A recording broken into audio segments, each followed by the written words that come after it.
what I recommend doing when you're up close underneath the tree is not trying to draw the entire tree. Choose a little section and focus on that. I'm going to just pick some part of the trunk, and I want to get the texture of the trunk and some of the way the branches join into each other. So I'm going to have part of my trunk coming down this way. Obviously, if I tried to do the entire tree at this scale, I would be in here for the rest of my natural life if I tried to fill up this page. But very often you'll find that a small little section of some branches you can do a lot with that.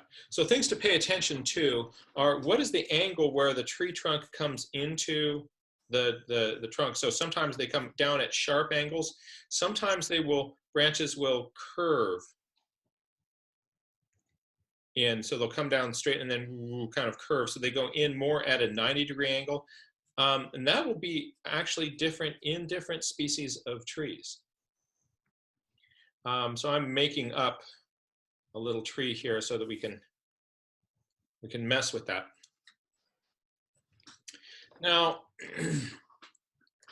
on my tree here, I usually block it in with my non-photo blue pencil. I'm not using my non-photo blue pencil today because my regular non-photo blue pencil, the Prismacolor Kohl Erase, doesn't really show up on this camera. So I'm using a different pencil to do my initial block in, but usually it's a much more of a subtle thing. This will be a little bit distracting. There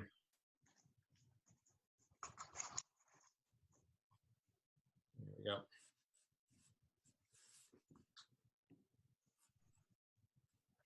All right, so I have my tree branch here, and I've just circled part of it. Put a little circle in here, and that's the part that I'm really going to fill up with a lot of detail. My tree is going to go outside of that, but you're going to see that this is constraining the amount of work that I have to do. Now I'm going to switch over to a regular graphite pencil. And is that my graphite pencil? There it is, my regular graphite pencil. And as you kind of come along with this, what you're doing is you're looking at the texture of the bark. So if it's kind of a corky bark, I can get this sort of in and out texture. Rather than making a hard line all the way along the tree, I am making a line that you can see some places there are breaks in it. That's just going to make for a more interesting line. And where branches kind of come into the tree, you often get some interesting bumps and grooves. So pay lots of attention to what you see where branches insert into a tree.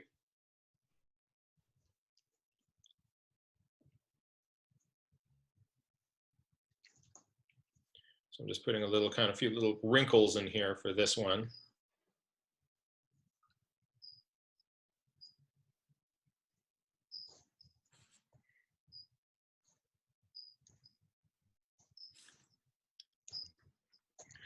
Now, I'm going to imagine that this tree has some texture in its bark. And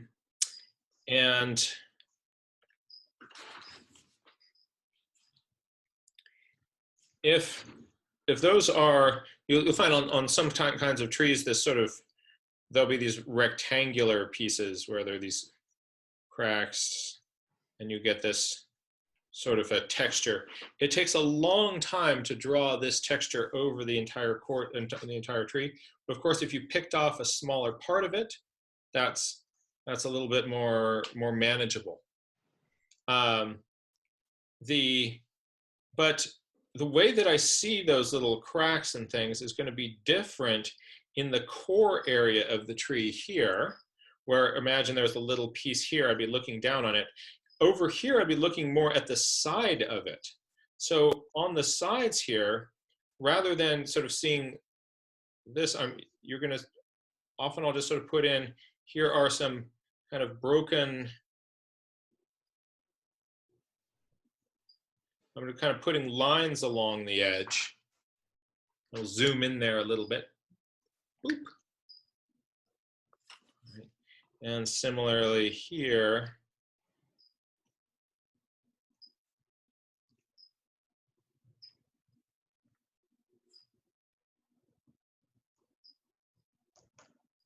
and with this line, let me kind of show you what I'm doing with the line. You see a little bit of it here. Some places I'm lifting my pencil up and kind of coming back and forth. Other places I am kind of coming along and then dancing my pencil back and forth, sometimes lighter, sometimes, oh, that's not even on the screen, sometimes lighter on the head. So, and that's all gonna sort of read as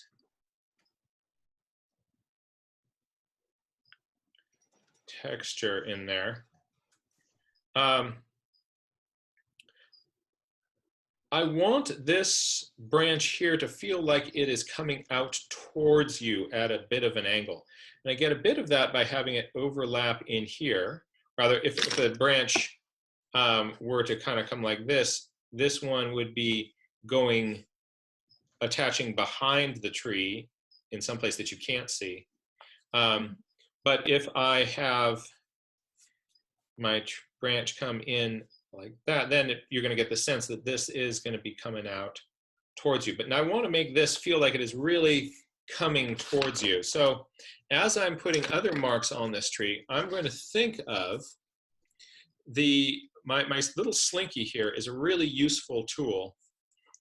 I want this branch to, actually, what will I do? I'm going to put this inside my slinky.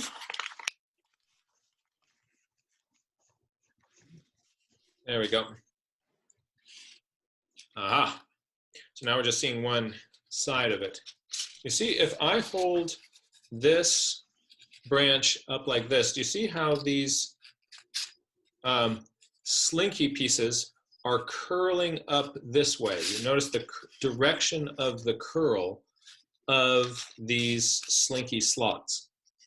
If I tilt it away from you, look at how the lines are now pointing in the opposite direction. So if the branch is going away from you, right, then those are lines curving down like little frowns. If the branch is coming up towards you,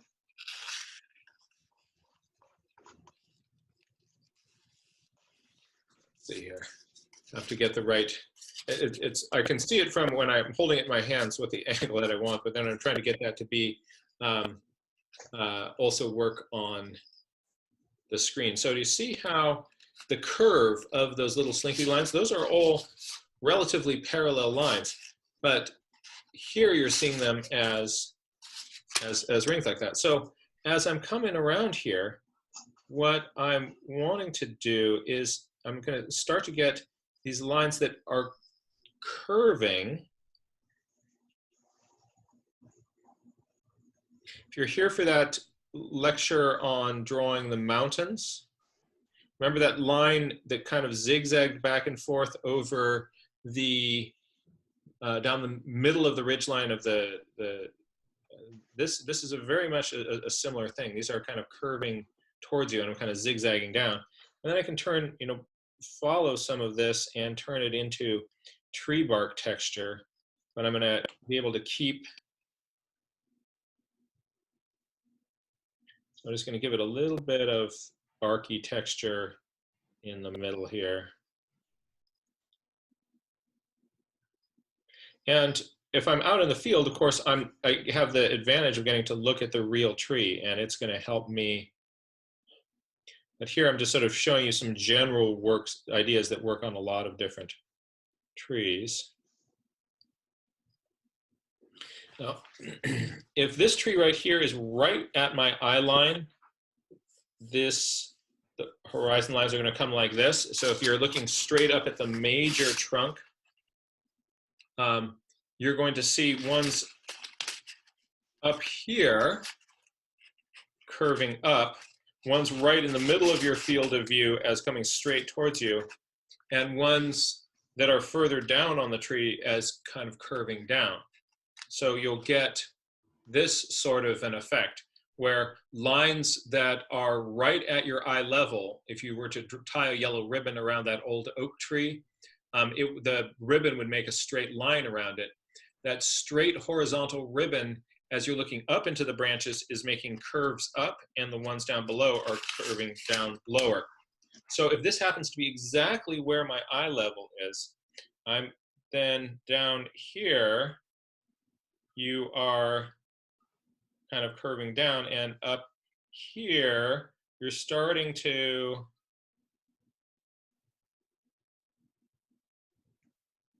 do that sort of a thing. So as I'm putting in pieces of bark texture in here, down here, I can think of kind of wanting to have a suggestion in part of those of lines that are kind of more at a downward curve, and if there's any kind of crack in the tree here, these pieces here can have sort of an upward curve, and things in the middle here can just be being themselves.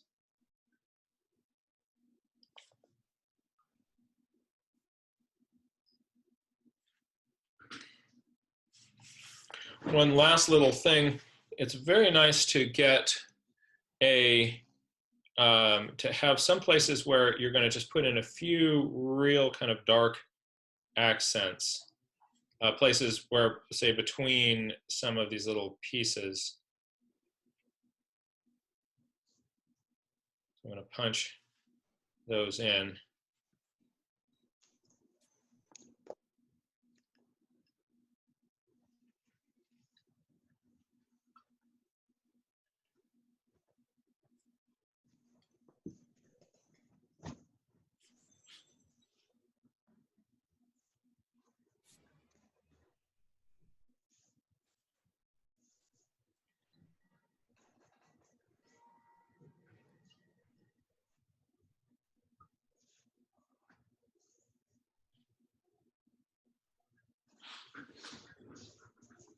So that's kind of, and a lot of this, let me just zoom in on it more. It really is, there's just sort of a random squiggleness that is going on in here. But you'll see that there is a general curve downward to these straighter in here, and a general up curviness in here. And that allows you to sort of be at different places on those, sort of whether you're looking straight at the tree or looking up or looking down. If I put more of this texture on this side of the tree,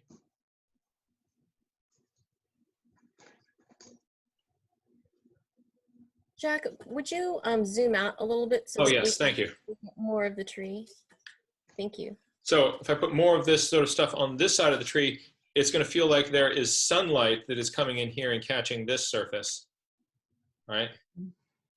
So you can even kind of come in and be sunlight later on and say, like, I want this to be more in the shade. You did have like stuff drawn across the entire thing. You can then get your eraser in there and say, like, I'm now sunlight, and kind of blast those out on the surface that is going to get a little bit more light. That gives sort of a sense of some volume. Watercolor works really, really well with if you are doing stuff with graphite pencil. You can put watercolor directly on top of your drawing here. And so I'm going to do that in just a moment and have these branches pop out a bit more. Before I do that, I'm going to do two things. One is that in the background, this is a little toy I've been playing with recently. It is a PEBEO masking fluid marker. So what can you do with this? Well, check this out. I'm going to first just test it down here, make sure it's working properly. And I give it, oh, no, that's not even in your field of view. Here we go. Kind of sometimes takes a little bit of jiggling to get this to start to flow.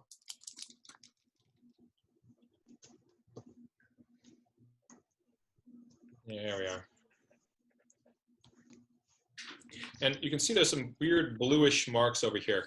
This has rubberized masking fluid in it and a little bit of blue-green dye in it, but it's not going to stain your paper. What I can do here is if there are some branches that are in the background here,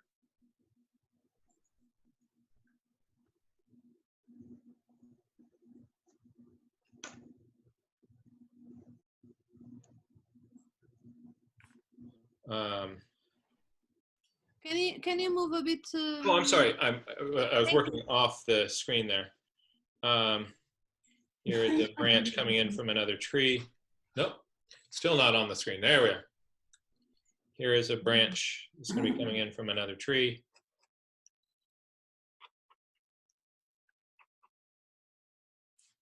So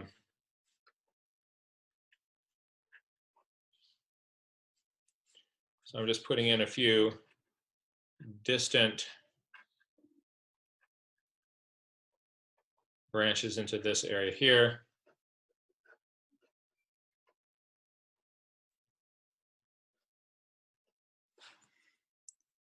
And you can see with that kind of greenish tint, there is you can just sort of see where those marks were made.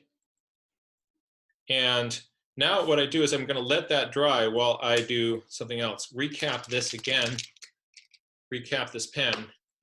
And I'm going to put some shadows onto my tree. I'm going to zoom back a little bit. I have a watercolor palette here, mixing up sort of a purpley gray.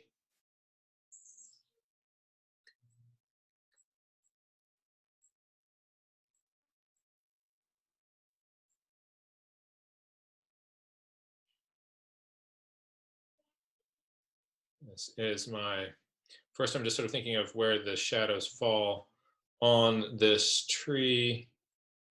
Again, if you're looking at a real tree, it's so much easier. You don't have to do this sort of make up shadows, make up trees.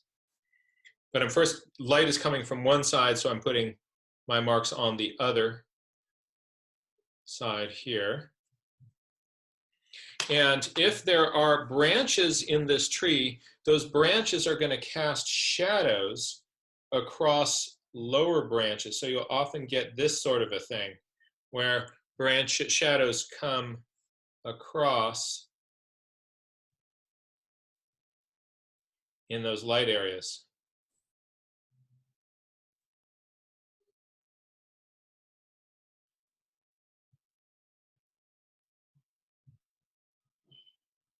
So those are some shadows of some distant, of other branches cast on those branches. There also are going to be masses of leaves up in the tree that are going to cast shadows. So at some places unrelated to where the sunlight would be hitting this, you're going to see that there are places where there is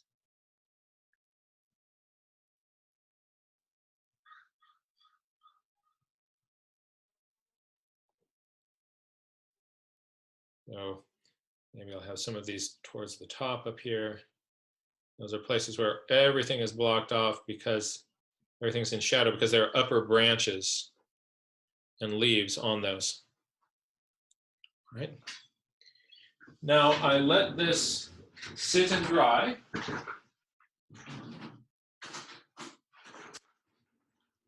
And while it does that, I'm going to go and do some other things. I'm going to let this business in here start to dry, where I've just put on those shadows. And I don't have to just sit around and wait. If it's a long, nobody likes watching paint dry. So what I do is, while one part of my drawing is, my painting is drying, I will jump over and paint on a different area. So I'm going to mix up some greens.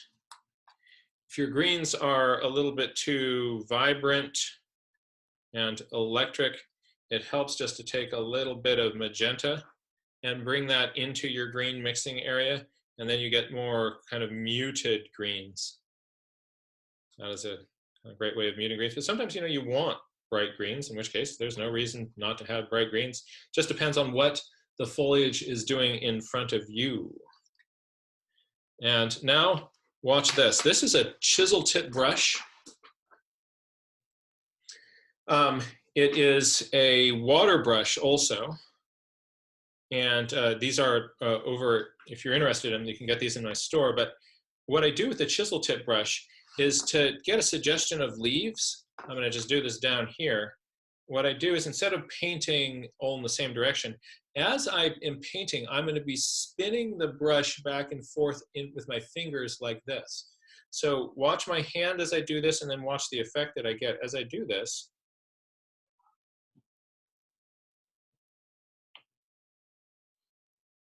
So I turn it and dap it, I turn it and dot, and I turn it, and, you know, something like that might be more of a side of a leaf.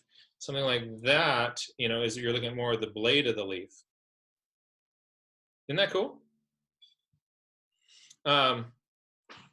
So actually, I think I want this to be a little bit brighter green.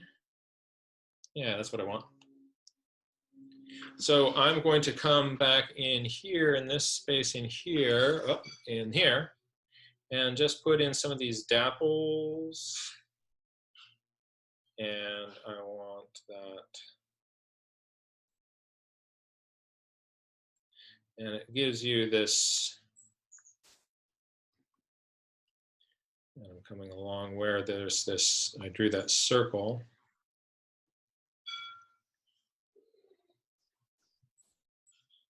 Excuse me, I couldn't get through again. I'm sorry? I couldn't get through to see what you're doing because something happened in my computer.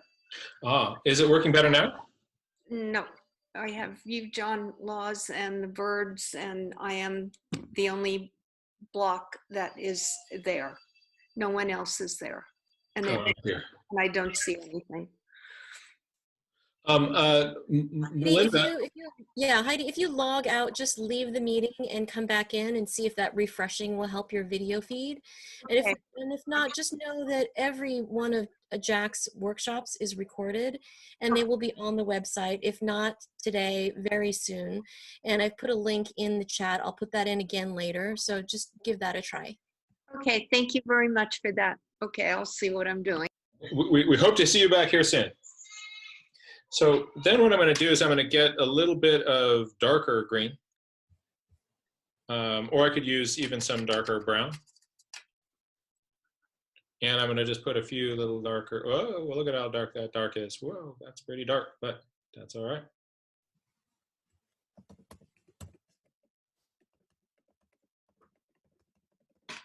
And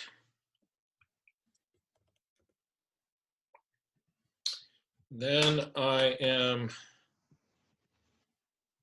see if I can have it be a little bit less dark.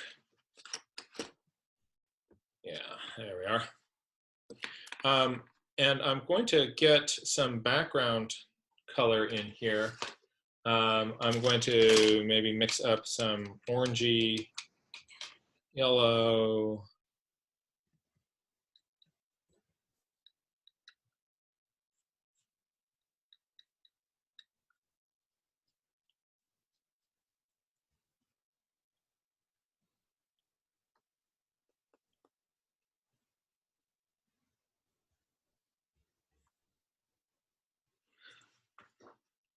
All right.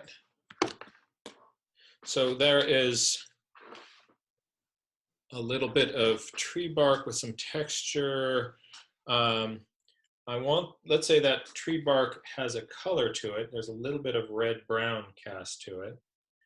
I'm going to test this off on the side. And that'll do. I can paint that directly over the shadows. Maybe leave those places that are the strongest light as they are. I'm going to get a little bit of, I want some more.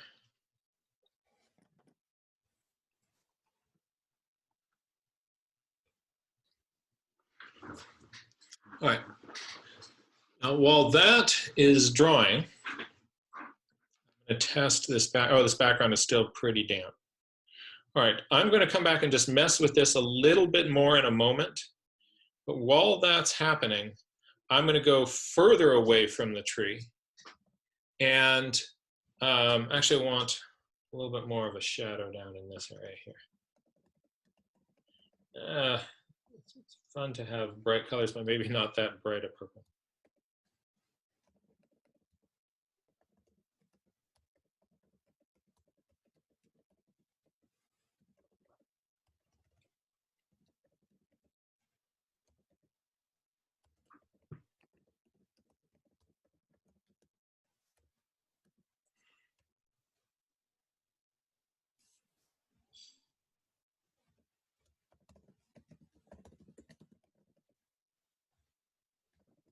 All right, I'm going to let this dry for a while. And then we'll go back and we're going to do something kind of cool with it. Let's then take a look across the meadow, or sort of in the middle of the meadow, and there's that big tree that is sitting there, and we want to sketch that big tree. While that dries, here's my big tree sketching pad, and get that.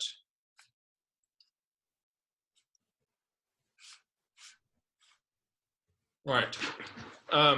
Let's say that this is, on another day we can play with some coniferous trees, but this is going to be a large oaky deciduous tree. What I want to first do is look at the contour of the top of the tree. You'll see that different trees have a different sort of shape. Some have kind of a nice umbrella, some have parts that are kind of sticking up from that. But you'll often see that there's kind of a general trim line to whatever tree that you're looking at.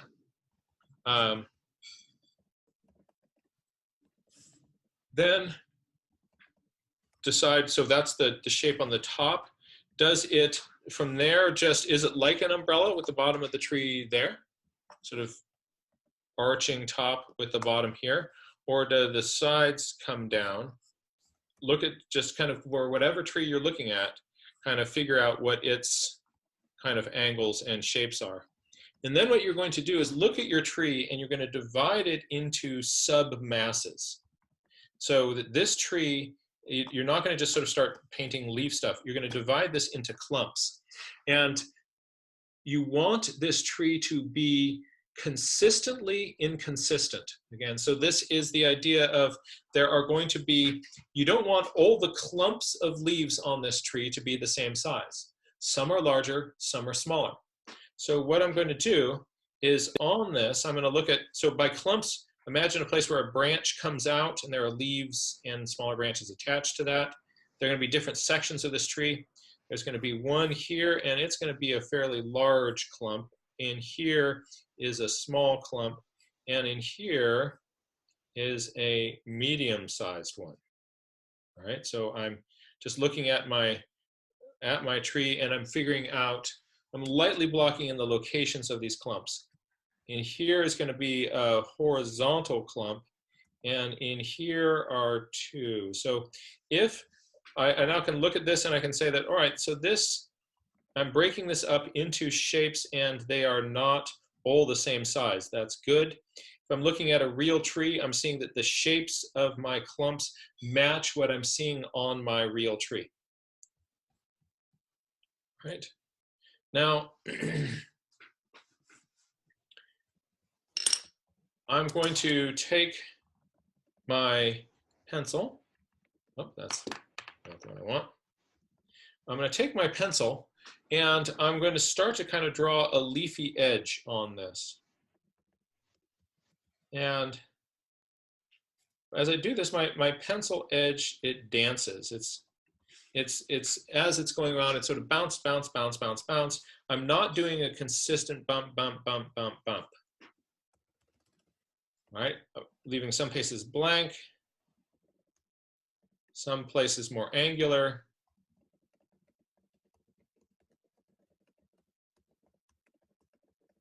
And if you're out looking at a real tree, what I do as I'm doing this is I am just often just watching the tree, and every once in a while glancing down at my page.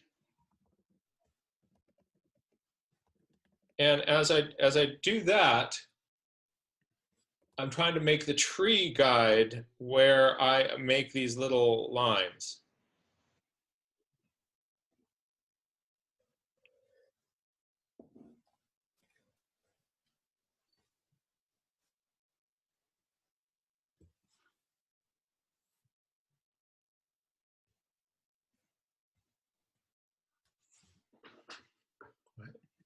So I've now got a kind of a bunch of little clumps.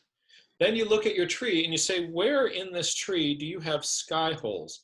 Where are there holes, gaps in this tree where I'm seeing sky through them? Sky holes, I'm going to have a sky hole right in here. I'm going to have a small sky hole in here. And so these are places you're seeing through the canopy of the tree to gaps on the other side. And often if there's a sort of a centralized trunk that is kind of coming up here, I kind of do a sort of spready, oaky trunk. I want to think of what those branches are doing. Like maybe there's a branch that's coming up here, and I'm seeing that through the sky hole. You want to make it make sense how a branch like this could connect down to this. So this is pointing you back down to where that central trunk was.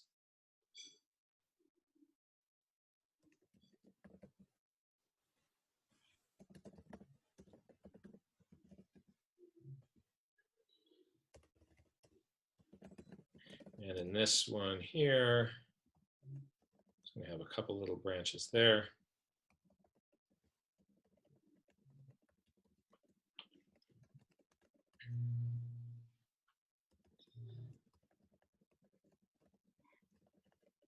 This is a tree that I'm just making up out of my imagination here. I greatly prefer when I'm out in the field, I'm looking at a real tree and trying to match my marks to the lines that I see. I'm going to be doing this with watercolor. I'll start with something like that. And then I can put color on top of that. So my favorite kind of easy go-to color for I would like a shadow now, please, is made by Daniel Smith. They call it Shadow Violet. I'll show you too. It's this purpley gray thing. All right, I'll put a little blob of it there on the paper. It's this purple gray. And it plays nicely with others. Now I'm just kind of coming into the bottoms of my masses of leaves and dancing my brush as I did before when I was drawing individual leaves.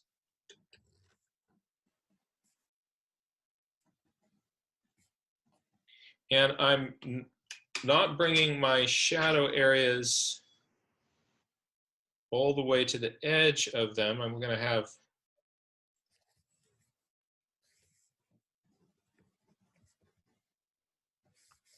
here, I'm bringing this along the top edge of this.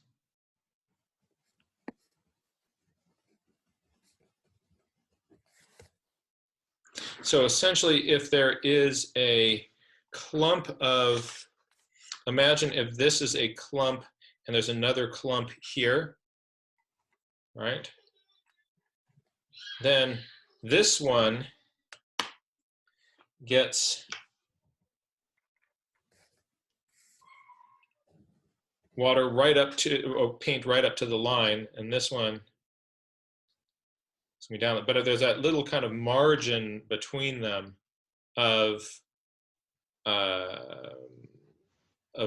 lighter value stuff, right? And also the tree trunk down here is in shadow.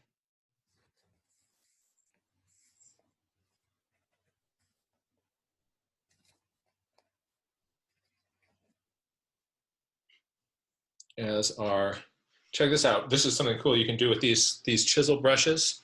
I'll zoom in on this so you can see it. I'm going to use the edge of it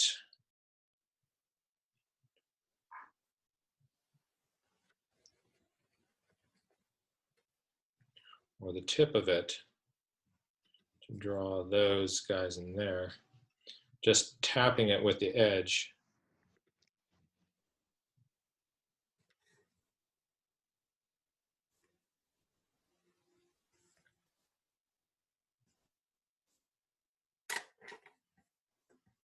And Jack, folks can do this without that particular brush, right? Oh, absolutely, absolutely. So this is not dependent on this brush, but it is. The nice thing about this kind of a brush or a flat chisel-shaped brush is that it can make these really neat, random feeling marks by just doing that little dance motion. You know, you just do this, and you have things that look very organic. It can do random better than your planned random. You just kind of do that.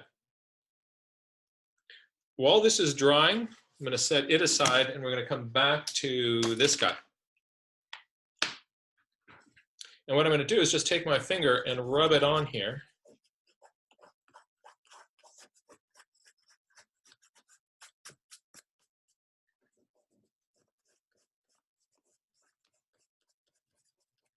And any place that I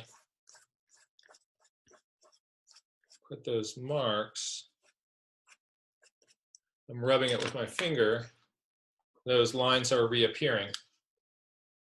Let's zoom out.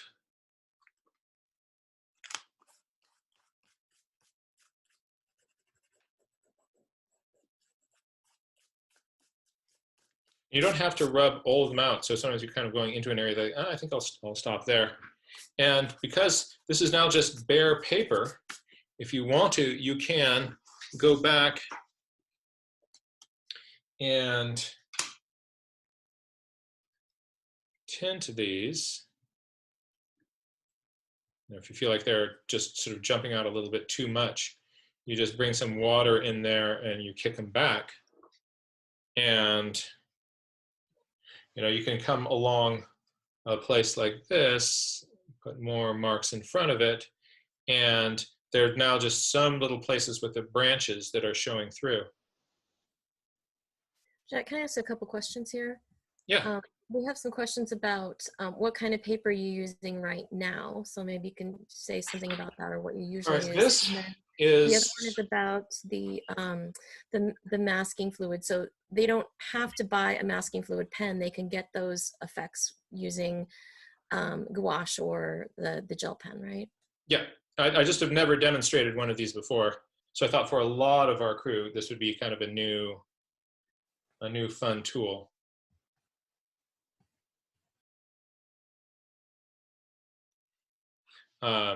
But right, so nothing is like, oh, I gotta get that tool.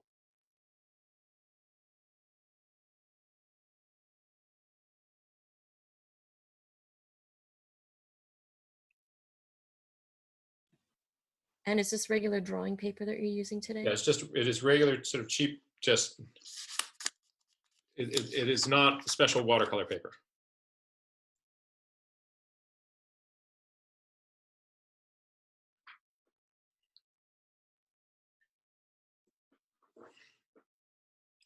So that is some fun with that. Yeah, there is no, must-have tool in any of this.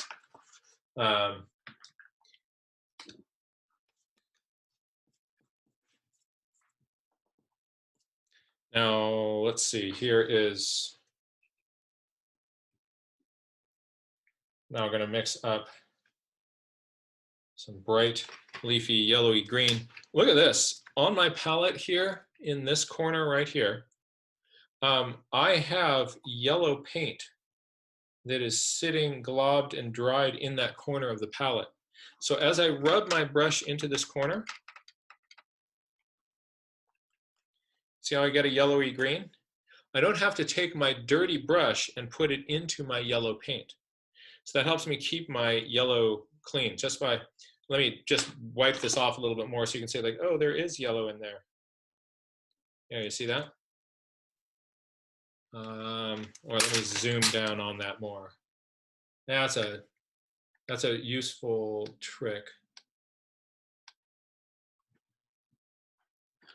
Is to, yeah, have a little area of just yellow paint in your green mixing area that is just paint that you squeezed in from a tube, and that way you help keep the yellow in your bright yellow nice and clean.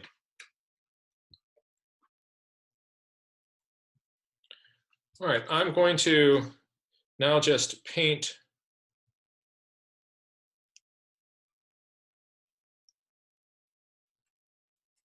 over these other marks that I have.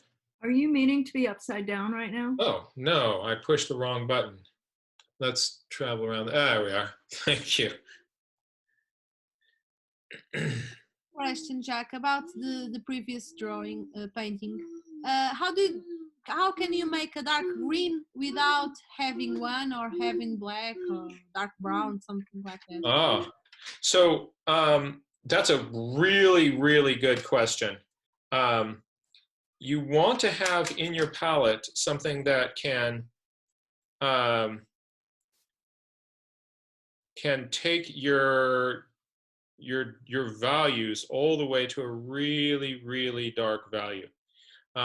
Rather than having specific colors, I would say it's more important to have things that can get a range of values, particularly some good paints that will allow you to paint in some very dark values. A lot of paints don't go to a really dark value. Many paints that you have, they will always sort of stay somewhere in kind of a medium, almost kind of anemic value. And if you look at all your watercolors and you kind of, everything feels just really pale in this. A very common reason why that is that your brush, your paint doesn't go all the way to a dark value. So on my palette, I have several colors that I know will go to really, really dark. This is a dark green by Daniel Smith called Perylene Green. And look at that. That's on the screen. It looks just black, right? But I dilute it, and that is a dark green. Another one, this is a blue. I put that on here, and you go like, wow, that's another black. But I dilute it, and there's a dark blue there. Here's the same sort of thing that was in Datherone blue. This is a purple, but look at what a wonderful dark value it can go to. So not all paints will go to a really dark value like that. And if you don't have any on your palette, that's a really good way to expand your kit. Here's a brown. This is Daniel Smith's Bloodstone Genuine. It is a nice dark there. And So having some paints that will take you to a dark value is absolutely wonderful. What was the name of the purple one? The purple one is Winsor Newton's Windsor Violet. It's a kind of dioxazine violet. Other manufacturers have it as by the name dioxazine. And it makes really nice dark. So I have several things on my palette that I know these can go dark. So for instance, if I wanted in my tree, if I wanted to really push some dark values, I would be able to kind of reach for that stuff and kind of know that it could go there.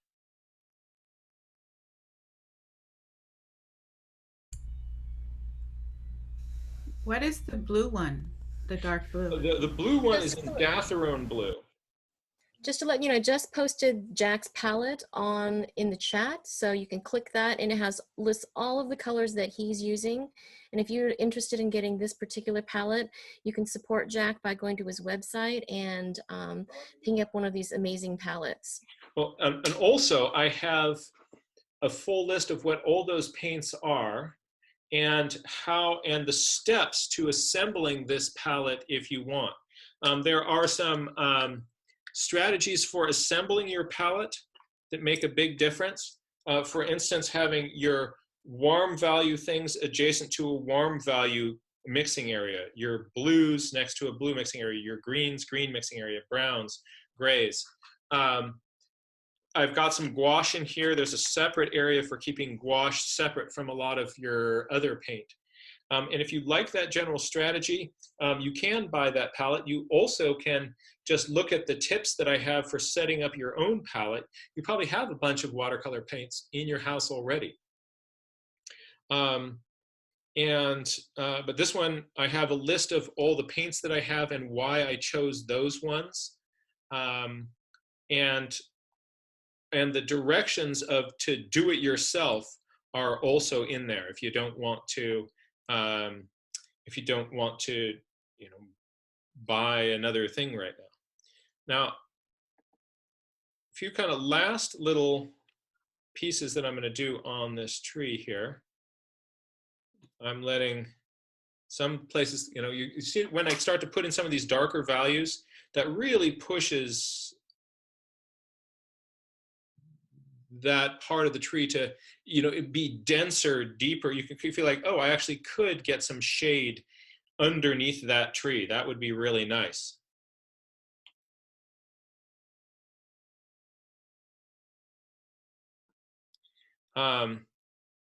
And let me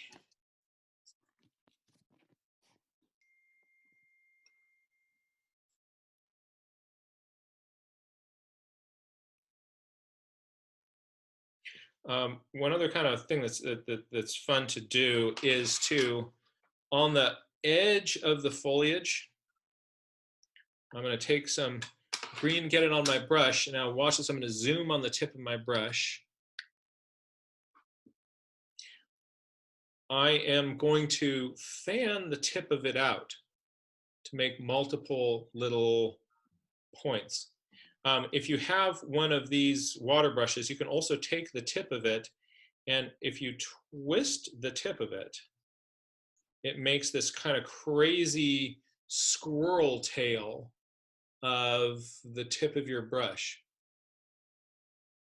See that? And that doesn't snap back together as you paint with it. So now as I paint,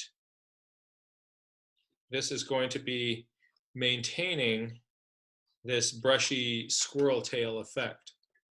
And what I can do is then come along some parts of my tree and just kind of put in a few little taps of this, and you get the sense that there are some sort of stray leaves. Oops, I gotta stay centered, don't I?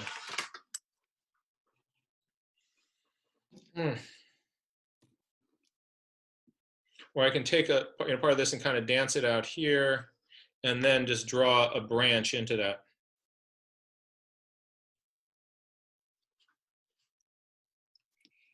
If you have time, would you even fill the water brush? Just how, I don't even know how to use that. I bought one. Oh, sure. So I'll show you how to fill two different types of water brushes. Oh, and then let me just kind of go back to baseline with this.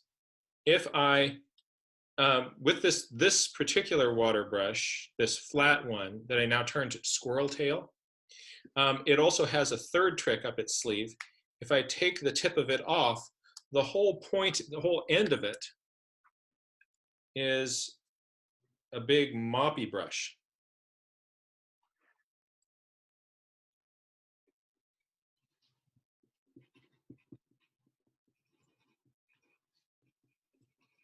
Sorry, Jack, what did you do to?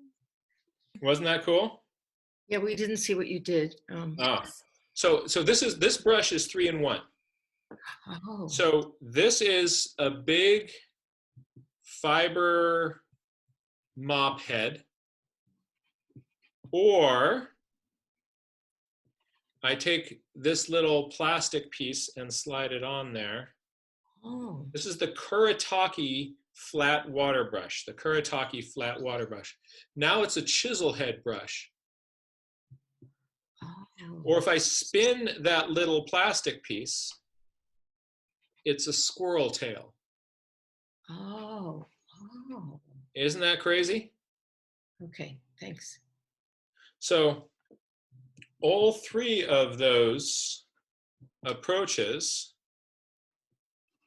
you can use as you see fit.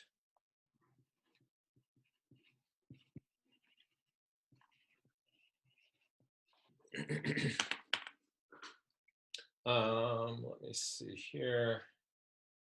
Do you just put a small amount of water in it because you're just using regular paper? So it seems like you're not using as much water as maybe a brush would. So hold, right? I don't have to do, I fill it all the way to the brim with water.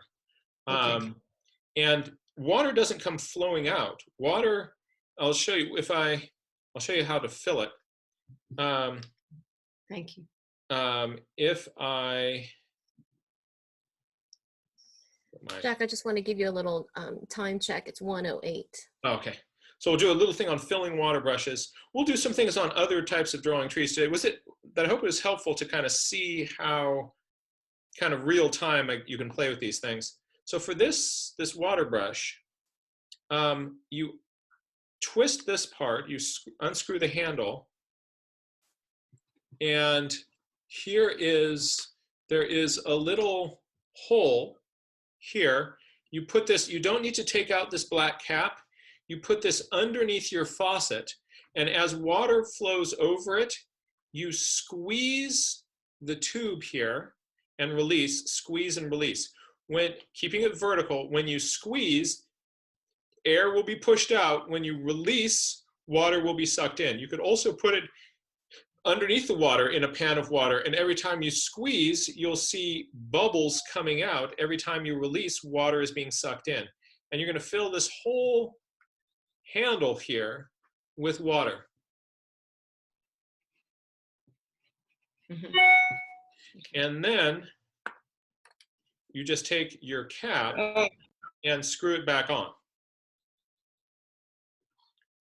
That's one type of water brush. That's the Kuretake. And so for all the painting I use, I only use two brushes. I use this Kuretake water brush, and I use the Pentel large fine point water brush. The way you fill it is you unscrew it, and then there's a big hole, and you just pour water from the tap or a stream into there.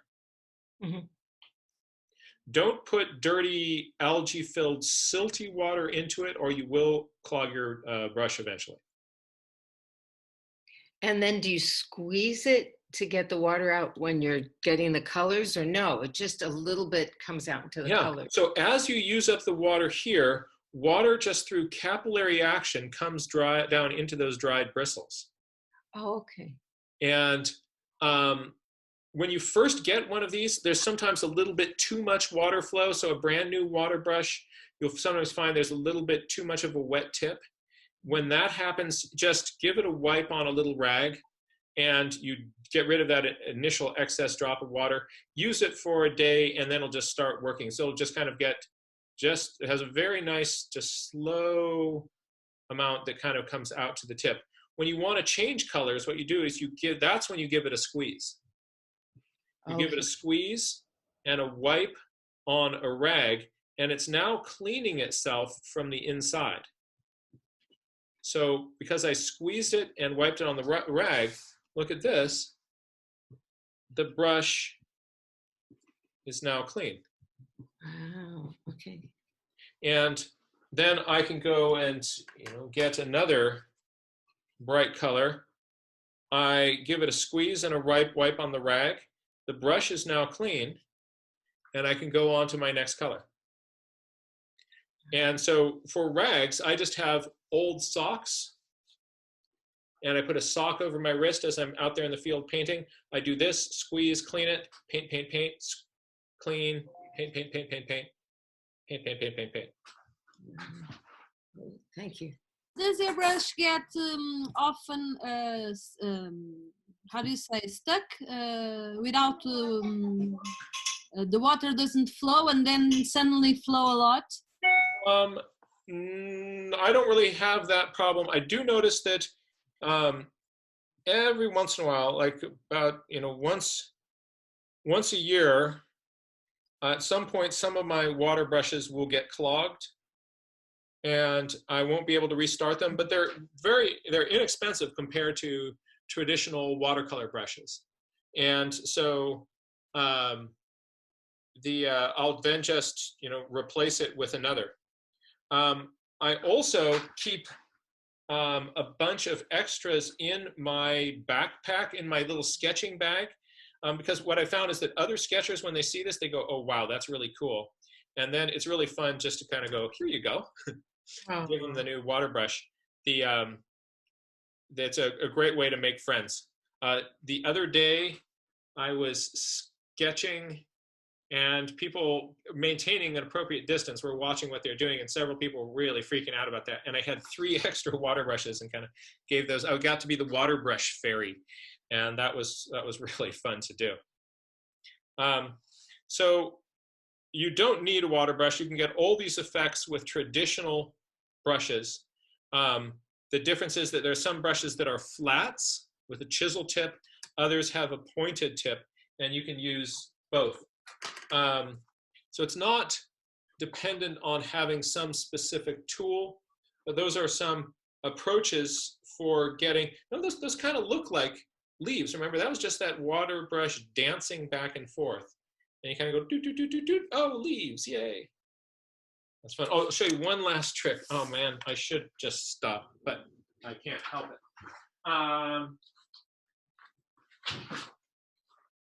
The other sort of thing that I carry around as paints with me is I carry a small set of gouache paint.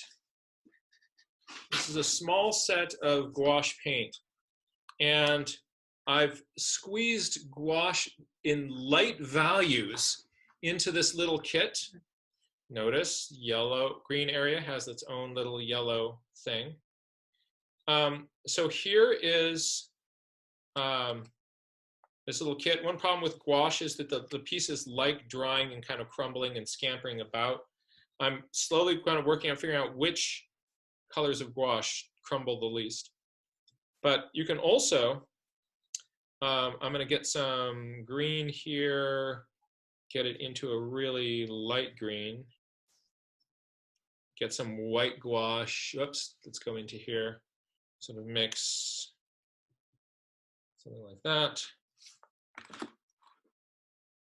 And then when you can draw, oh, look at that, on top of that dark place, I just added in a light leaf. Ooh.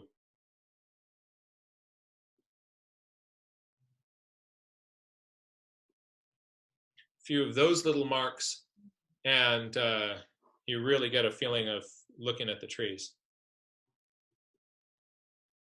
Gouache is an opaque paint, but it's water-based like watercolor. So you can paint on top of, have a workshop some point in the future just about messing around with gouache. I use it together with watercolor, and see, wasn't it fun? You can get those little doodly doodly doots on top of that dark green surface. And then there are some leaves there that are catching even brighter light in front of others. Jack, do you mix up your gouache just using watercolor and like titanium white? No, these are from tubes. All of these are from tubes except for this lavender here. Oops, sorry. What is the brand of your gouache? I'm not going to make any recommendations yet because I'm very close to trying to figure out what brands crumble the least. Because a lot of gouache, you put it in there and you're going to have everything just falling out as little chips. When I was a kid, I had Caran d'Ache gouache. They are in, how do you say, like watercolor, not in tubes, in, how do you say? Oh, like small. Like a little palette of them. Squares, yes, square boxes. Isn't that one okay, or it's better to use a tube? Maybe what I should do is find where I can buy straight up those little cakes. And then that might solve my problem of these things shrinking as they dry and then crumbling out. So I've still got some more experimenting to do. But that's something that I will be looking into. Expect in the foreseeable future a workshop on messing with gouache. With gouache, you notice that there's no dark values in this kit. It's a kit made entirely of light color stuff. Even this is not that dark. All my dark value stuff, I use watercolor. If I want something to go dark, I can use my dark value watercolors. And then if I want something to be light on top of that, I can grab some gouache and put it on that once it's dry. So you don't need dark value gouache. Gouache can be kind of weird to work with, and we'll kind of get more into that on another day. But that is part one of a handful of tricks to help you with drawing some trees. And those little ones off on the edge just kind of say, like, you see that and you kind of like, oh, look, it's all leaves. So I hope that this has been a useful workshop for you. If you are sketching from home, take some of these approaches, try some trees, look for trees in your neighborhood that you can draw. Don't need to go out to a place and kind of break quarantine, but there's probably going to be a tree somewhere in your area. And see what you can learn by getting up close, mess with some details of how trunks come together as a little study, and then back up and get the big picture of the tree.